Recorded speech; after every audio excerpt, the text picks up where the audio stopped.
अस्सलाम वालेकुम नाज़रीन, आप देख रहे हैं ZH एंटरटेनमेंट। मैं हूं ज़हीर अहमद। नाज़रीन, आज फ़िल्म का रिव्यू आपके लिए लेके आए 13 यानी 13। ये फ़िल्म जो है, इसके ट्रेलर के ऊपर हमने रिव्यू दिया था। आज फिल्म का रिव्यू भी हाजिर है। 28 सितंबर को ये फिल्म रिलीज़ हुई थी, क्योंकि 29 को छुट्टी थी, इस वजह से सिनेमा उस दिन बंद थे, तो एक दिन पहले इसको रिलीज़ किया गया। सबसे पहले रिव्यू पर जाने से पहले, पिंडी और इस्लामाबाद के अंदर इस फिल्म को मुनासिब शो मिल रहे हैं। एक आध सिनेमा को छोड़ के टाइमिंग भी ठीक दी है उन्होंने, और सिनेपैक्स के ऊपर ख़ासतौर पे 5 स्क्रीन्स हैं। बड़े अरसे के बाद हमने स्क्रीन नंबर 3 के ऊपर कोई फिल्म देखी है, क्योंकि स्क्रीन नंबर 3 उन्होंने अंग्रेज़ी फ़िल्म के लिए, या जो ईद की फिल्में आती हैं बड़े बैनर्स की, उनके लिए मखसूस शायद की हुई है। क्योंकि स्क्रीन नंबर 4 मैं अक्सर बताता हूँ, उसकी तो हालत ही ना गुफ्ता बे जैसे कहते हैं वो है। और सिनेमा के अंदर आप जाते जाएँ तो आपको नज़र भी आ रहा होगा कि वहाँ पे जो इसका ऑफिशियल पोस्टर है बड़ा करके, बड़ा सा वो उन्होंने उसके एंट्रेंस के ऊपर लगाया हुआ है, जो कि बड़ी खुशाइन बात है।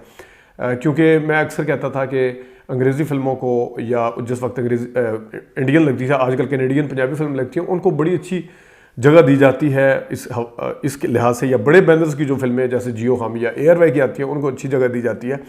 लेकिन सिनेमा को ये इन फिल्मों को जगह देनी पड़ेगी। बड़े बैनर्स की फिल्में आपको पता है कि ईद पे ही आती हैं, तो बीच में अगर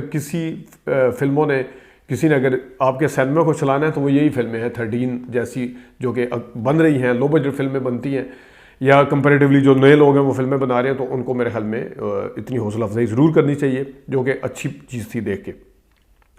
अब आते हैं 13 के ऊपर। 13 जो है, इसके लुत्फ़ी साहब की और इसके राइटर जो है वो हबीब है। इसके डायलॉग और स्क्रीन प्ले जो है वो शौकत अली मुज़फ़्फ़र ने, और इसके साथ साथ अमार अहमद ने इसको लिखा है। इसको स्क्रीन प्ले और इसके डायलॉग जो हैं वो इन्होंने किए हैं। इसके साथ इसकी कास्ट में शामिल है, हसन अली का म्यूज़िक है। इसकी कास्ट में शामिल है जनाब सलीम मेराज साहब, अदनान शाह टीपू साहब, इफ़रा जो है इसमें फ़र्स्ट टाइम ये है, इफ़रा जो है वो है इसमें। वहाज अली ख़ान ये वो नहीं है, वहाज अली ख़ान ये दूसरे हैं। मोहसिन काज़मी हैं, तकी अहमद हैं, और भी इसमें छोटे छोटे करैक्टर और भी काफ़ी ज़्यादा हैं, लेकिन इसकी मेन जो कास्ट है वो यही है। अब आते हैं फिल्म की अच्छी चीज़ों के ऊपर। फिल्म जो है वो बाकायदा तौर पर सस्पेंस और कह सकते हैं कि ड्रामा फिल्म है, और इसके साथ इसकी जो ड्यूरेशन है वो तकरीबन 2 घंटा 8-10 मिनट की है। और इसकी जो शुरुआत है अच्छी चीज़ों में, इसका कैमरा वर्क बहुत अच्छा है, इसकी एडिटिंग ठीक है, और जिस तरीके से डायरेक्शन के पॉइंट ऑफ व्यू से अगर देखा जाए, जिस तरीके से आगे बढ़नी चाहिए थी फिल्म, वो बढ़ती है। उसका टेम्पो ठीक है, फ्लैशबैक सेकंड हाफ में है, फर्स्ट हाफ जो है उस तरह मेरे ख्याल में जिस तरह उसको सस्पेंस को लेके चलना था, जो कुछ लेके चलना था जिस तरीके से, वो अपनी जगह पे है। ये फिल्म की अच्छी चीज़ है, और क्योंकि डेब्यू फिल्म है हबीबुर रहमान साहब की, तो उन्हें ये ज़रूर क्रेडिट जाता है। बीच में फ़िल्म के अंदर मसाइल भी हैं, कुछ मसाइल बड़े हैं, कुछ छोटे हैं, लेकिन उसके ऊपर हम बाद में आते हैं जब अच्छी चीज़ों का जिक्र कर रहे हैं। वो भी ख़ास तौर पे इसमें सलीम मेराज साहब की जो एक्टिंग है, अदनान शाह टीपू साहब, क्योंकि मरकज़ी किरदार हैं इनकी एक्टिंग बहुत ज़बरदस्त है। एक आध जगह पे मसला है, वो मैं आगे जाके जब मसाइल डिस्कस करेंगे, लेकिन ओवरऑल दोनों ने बहुत जम के अदाकारी की है। और हमारे यहाँ इस तरह की फिल्में बननी चाहिए जहाँ पे हमारे जो अच्छे अदाकार हैं वो आमने सामने आए। जिस तरह मैंने ट्रेलर में भी कहा था कि हीट फिल्म के अंदर जैसे रॉबर्ट डेनेरो और वो आते हैं आमने सामने, पचीनो, इसी तरह अगर इंडिया में भी आप उठा के देख लें, दिलीप कुमार साहब का सामना जब होता था अमिताभ से, एक आध दफ़ा ही हुआ है, या नसीरुद्दीन शाह से, फिर अमिताभ साहब का शाहरुख खान साहब से, तो लोग इस चीज़ को बड़े शौक से देखते हैं। जिन्होंने अभी तक एक साथ काम नहीं किया, लोग उसका भी वेट कर रहे हैं। कमिंग बैक टू द 13, ये फिल्म की बहुत अच्छी चीज़ें हैं जो मैंने आपके सामने डिस्कस की हैं। फिल्म के अंदर कुछ मसाइल भी हैं। फिल्म का जो सबसे बड़ा मसला है वो इसका बैकग्राउंड म्यूज़िक है। जब फिल्म के अंदर एक बाप जिसकी बेटी को मार दिया गया है, उसके साथ रेप हुआ, मार दिया गया, उसके डायलॉग हैं, उसके डायलॉग ज़्यादा इंपॉर्टेंट हैं, डायरेक्टर को सोचना चाहिए, या बैकग्राउंड म्यूज़िक। आप जाके देखें, आपको पता चलेगा कि बैकग्राउंड म्यूज़िक जो है वो ज़्यादा है, डायलॉग जो है वो आपको ज़रा गौर से सुनने से पता चलता है। बैकग्राउंड म्यूज़िक की उस वक्त ज़्यादा ज़रूरत पड़ती है जिस वक्त आपके पास दिखाने को कुछ ना हो, कहने को कुछ ना हो, तो फिर आप बंदा म्यूज़िक के साथ हो। और बैकग्राउंड म्यूज़िक वैसे भी खामोश जहाँ पे सीन होते हैं, बोलते हुए भी अच्छा लगता है, लेकिन खामोश में ज़्यादा है। जिस तरह मैं जोक सरकार में अक्सर बता रहा होता हूँ आपको, एक्शन सीन है वो, वहाँ पे अच्छा लगता है। यहाँ पे डायलॉग को ओवरलैप किया है बैकग्राउंड म्यूज़िक ने, और उसमें बिल्कुल समझ नहीं आती कुछ जगहों पे, ख़ास तौर पे अदनान शाह टीपू के जो डायलॉग हैं वो, और सलीम महराज के जो आपस में डायलॉग हैं, खा वो फ़ोन के ऊपर हैं, खा वो आमने सामने हैं।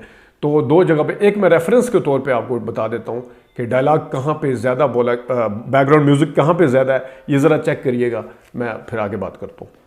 मिलने के लिए मैं भी बेताब हूं। डायलॉग से ज़्यादा म्यूज़िक। अभी तो गेम का मजा आना शुरू हुआ, बस थोड़ा सा। नाज़रीन, आपने देखा है इसका बैकग्राउंड म्यूज़िक वो ज़्यादा डिज़ास्टर है।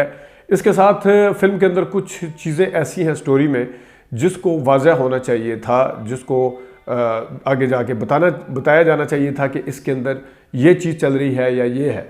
मिसाल के तौर पे इसको मैं बड़ा मसला नहीं कहता, छोटा मसला है, लेकिन मसला बहरहाल है। वो है जहाँ पे चले उस छोटे मसाइल के ऊपर बाद में आते हैं।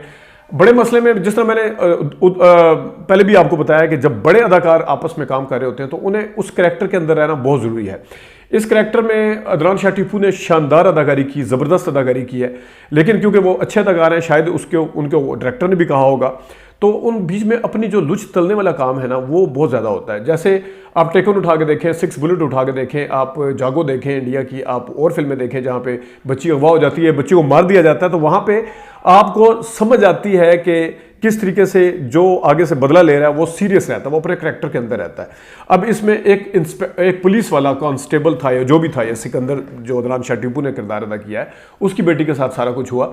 तो उनको ये चीज़ें मेरे ख्याल में जो बिल्लियों की आवाज़ें उन्होंने ये करके निकालने की उतनी ज़्यादा ज़रूरत नहीं थी।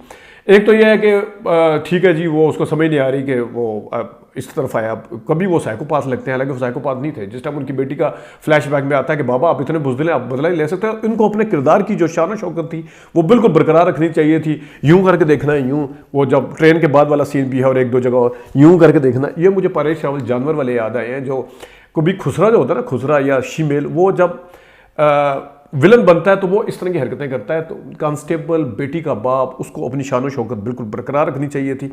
2-3 जगह पे सख्ती से मुझे महसूस हुआ है। और जब आप 12 बंदे मार चुके हैं, 11 बंदे आप मार चुके हैं, 12वें को मारने के लिए आपको क्यों अपनी बेटी का ख्याल आएगा कि वो क्या कह रही है, वो सोच रहे हैं। या तो ये था कि वो उसको तड़पा के मारना चाहता है, फिर तो ठीक था।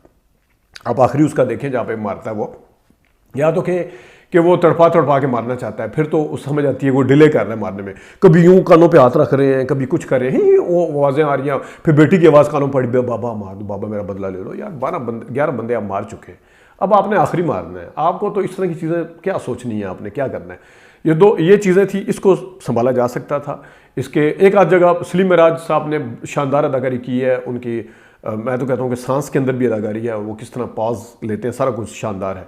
एक जगह पे जहाँ पर उन्हें पता चलता है कि सारा कुछ जिसको मैं ढूंढता फिर रहा था अभी तक नाकाम था, उनको समझ आती है, वो डेस्परेट हुए होते हैं उसको पकड़ने के लिए। लेकिन एक जगह पे तो वो समझ आती है कि वो हंसते हैं बड़े ज़ोर ज़ोर से कि यार ये बंदा था ये, और मैं कहीं से कहीं ढूंढता फिर हूँ। जब दूसरी दफ़ा वो क्लिनिक में जाते हैं, सारा कुछ पूछते हैं, उस टाइम उन्हें मेरे ख्याल में ज़्यादा हंसने की ज़रूरत नहीं थी। वो एक उनका थोड़ा सा ये मसला था। जो छोटे मसाइल हैं वो भी ज़्यादा हैं, वो मैं आपको, हाँ एक और सबसे बड़ा मसला जो बैकग्राउंड म्यूज़िक के बाद बड़ा मसला, एक्टिंग पे मैं ज़रा जल्दी आ गया था, बाकी अदाकारों की एक्टिंग पे आता हूँ। एक और जो मसला है वो शुरू की आधे घंटे की फिल्म है। शुरू की आधे घंटे की फिल्म जो दो हैं, एक वहाज अली खान है वो जो इंस्पेक्टर पुलिस वाले बने हुए, उन्होंने टका के ओवर एक्टिंग की है। लाइनें जिस तरीके से शौकत अली मुजफ्फर ने और शौकत हुसैन मुजफ्फर हैं, शौकत अली मुजफ्फर हैं, उन्होंने और अमार ने जिस तरह लिखी थी, उन लाइनों को डिलीवर भी करना होता है स्क्रीन के ऊपर, ताकि लोग उसका ऑब्जेक्टिव क्या है, अगर हंसना है तो हंसें। तो 2-3 जगह पे जो है वो बिल्कुल लाइनें भी उन्होंने बिल्कुल पहले सीन में भी फजूल सी बोली, वहाँ पे हंसना चाहिए था, किसी को हंसी नहीं आई। आगे DIG की कॉल आ रही हो, एक ASI को या DG को, अपना SHO को या ASI को या पुलिस को DIG की कॉल आ रही है, और आप आगे से कहते हैं आपको मतलूबा सहूलत मैसर नहीं, फ़ोन उठाना नहीं चाह रहे। तो मेरे ख्याल में मजाक अपनी जगह पे था, पुलिस वाले आपस में तो मजाक कर सकते हैं। ये देखा गया है कि एक नॉर्मल प्रैक्टिस है कि जब भी पुलिस के अंदर या फौज के अंदर एक किसी बड़े सीनियर की कॉल आती है तो वो किस तरीके से अलर्ट भी हो जाते हैं। जो भी मजाक अपनी जगह पे चल रहा होता है, सारा कुछ ये था। दूसरा वो जो थे हाज अली साहब, उन्होंने एक दाएं बाजू में वो कड़ा सा भी वो रबड़ का बैंड भी पहना हुआ है। मेरे ख्याल में पुलिस वालों को ये भी जेब नहीं देता, ये भी नहीं करना चाहिए था। तो ओवरऑल जो वो आधे घंटे की फिल्म उन्होंने बोर की है, उन्होंने एक टेम्पो जो था उसका सेट कर दिया था। यकीन करें कि जिस टाइम सलीम मिराज की और अदनान शाह टीपू की एंट्री होती है तो उस टाइम भी फिल्म को इन्होंने इस हद तक बिगाड़ चुके थे कि उसको वापस ट्रैक पे लाते हुए टाइम लगा, लोग फिर उसको सीरियस नहीं लेते। इनका मैं अक्सर कहता हूँ कि पुलिस वालों की ये तीसरी फिल्म है। पहले थी उदम पटक एक, जिसमें साइड के पुलिस वालों ने ओवर एक्टिंग की थी। एक और फिल्म मैंने देखी थी, उसका नाम मेरे जहन से निकल गया, जिसमें वो शुरू में जलजला आता है, बाद में पता नहीं क्या होता है। वो उस फिल्म में भी माहिरा खान और मैं भी शियात के पुलिस वाले साथ शूशू कर रहे होते हैं, नाम ले रहे हैं क्या क्या, उसमें भी टिका गया ओवर एक्टिंग थी। और इसमें भी ये अदाकार सेम नहीं थे। मैं ये बताना चाह रहा हूँ कि जहाँ पे भी पाकिस्तानी फिल्म इस चीज़ में लैग कर रही है, अगर कामचोर दिखा दिया जाता है, जैसे आप फिल्म उठा के देखें दृश्यम जो है इसकी अजय देवगन, उसमें गाय टोंडे का जो कैरेक्टर अदा किया है पुलिस वाले ने, उसके ऊपर बकायदा गुस्सा आता है। देखते हैं पुलिस वाले वो मतलब मसला हल नहीं करना चाह रहा है, या वो रिश्वत खाता है, या वो जालिम दिखाया है, तो इस तरह का कोई फील नहीं आया उसमें। ये जो दो कैरेक्टर थे, इन्होंने फिल्म को बर्बाद करने के लिए इन्होंने कहीं पे कोई कसर नहीं छोड़ी। जहाँ पे वो दिखाते हैं कि कभी कुछ कर रहे हैं, मैंने जैसे बताया लाइनें नहीं बोल पा रहे, शुगर लगा रहे हैं, शुगर कोई हंस नहीं रहा, तो फिल्म का टेम्पो उन्होंने तबाह बर्बाद कर दिया। वो फिर सलीम मिराज और अदनान शाह टीपू ने फिल्म को आके थोड़ा सा संभाला है। फिल्म के ये बड़ा मसला था, बैकग्राउंड म्यूजिक के साथ साथ ये भी बड़ा मसला था। अदनान शाह टीपू वाला जो था वो भी था, वो अगर मैं बीइंग अ क्रिटिक देखूँ तो मैं कैरेक्टर की उस पर जाऊँगा कि एक बेटी का बाप है, पुलिस इंस्पेक्टर है, इस तरह कोई हरकतें नहीं करता, तो वो फिल्म ये मतलब सिर्फ इसलिए होता है कि आप अच्छे अदाकार हैं तो आपने कुछ ना कुछ लुच तलनी है, तो वो कैरेक्टर के अंदर रहना बहुत जरूरी है। कुछ भी लार्जर दैन कैरेक्टर कोई भी नहीं है। अब मैं आपको जो छोटे मसाइल हैं, क्योंकि ज़्यादा मसाइल हैं मैं इसलिए लिख रही हूँ, अक्सर मैं लिखता नहीं हूँ, तो मैंने थोड़े से लिखे हुए हैं। मजाक का मैंने आपको बता दिया। एक और है, मैं क्योंकि खुद न्यूज़ में हूँ, करंट अफेयर के प्रोग्राम का प्रोड्यूसर हूँ, सारा दिन हम न्यूज़ कवर करते हैं। आपने देखा होगा न्यूज़ चैनल के नीचे एक चलता है टाइम, उस टाइम को तब्दील होता है। इसमें 3-4 मुख्तलिफ जगह पे गैप के साथ न्यूज़ चैनल की कंटिन्यूटी आती है कि कराची शहर के अंदर बोरी बंद रश है, ये वो फलाना मिल रहा है। एक लड़की है और एक लड़का है, लड़के का अलग चैनल है, लड़की का अलग चैनल है। लड़की जो है वो उसके 4 दफ़ा एंट्री दिखाई है कोई 2 घंटे में, बल्कि पूरी फिल्म में वो आती रही है, लेकिन ऊपर वाला टाइम आपको स्क्रीन पर भी कहीं नजर आ जाएगा। इस पर मैंने तस्वीर भी ली थी उसकी, 1:36, वो 1:36 से आगे बढ़े ही नहीं वो वाला टाइम। वो 4 दफ़ा आपकी मुख्तलिफ जगह पर एंट्री, मुख्तलिफ खबरें आप पढ़ रहे हैं, मुख्तलिफ वाक़े को आप कोट कर रहे हैं, रिपोर्ट कर रहे हैं मुख्तलिफ वाक़े को, लेकिन आपको वही 1:36 मिलेगा। और लड़के वाली जगह पे आपको 4:33 मिलेगा। एक 12:53 भी था, वो चले उसको जाने देते हैं, ये मिलेगा। दूसरा जो है जनाब साहब, जुमैनी जुमलों के साथ भी जिस तरह मैंने बताया, जुमैनी जुमले 2 शेर पढ़े थे, उसकी कोई ख़ास ज़रूरत नहीं थी। और डॉक्टर कलीम साहब जो थे वो डॉक्टर कहीं से लगे नहीं इसमें। अक्सर ऐसे होता है कि बाज़ दफ़ा आपको साइड करैक्टर या डायरेक्टर के या राइटर के जानने वाले किसी के मिल जाते हैं, वो हमें भी दे दें, हमें भी दे दो, फिर इस तरह के किरदारों में भर्ती कर दिए। कम से कम नजर आना चाहिए, डॉक्टर एक पेशा है, एक उसने विग शिग लगे, चले विग लगाना भी इशू नहीं है, लेकिन वो डॉक्टर साहब कहीं से नहीं लगे। फिर यह है कि डॉक्टर कलीम साहब को ढूंढते फिर रहे थे, वो नेम प्लेट उसकी दरवाजे के बाद फिर भी नहीं थी, वो फिर भी उनके कमरे में घुस जाते हैं। 3 मुख्तलिफ डॉक्टरों के नाम लिखे होते हैं, डॉक्टर मुनीब तो डॉक्टर फलाना तो डॉक्टर फलाना, लेकिन वो वहाँ पर डॉक्टर कलीम का नाम नहीं था। चले जाने देते हैं, छोटा मसला है। फिर वो 13 तस्वीरों वाला जो इशू था, वो देखें, सलीम मिराज आगे की सोच रहे हैं। सलीम मिराज बहुत तेज़ है, बहुत ज़बरदस्त पुलिस इंस्पेक्टर दिखाया, पुलिस का अफसर दिखाया, लेकिन वो जब 13 तस्वीरों के पास जाके खड़े होते हैं, 12 तस्वीरों के पास, 12वें को कहते हैं कि ये इसको ढूंढो कौन है, कहता है चंगेजिया, अच्छा पता कराओ कौन है। तो उनके जहन में वहां पे आना चाहिए था कि 13वां बंदा कौन है।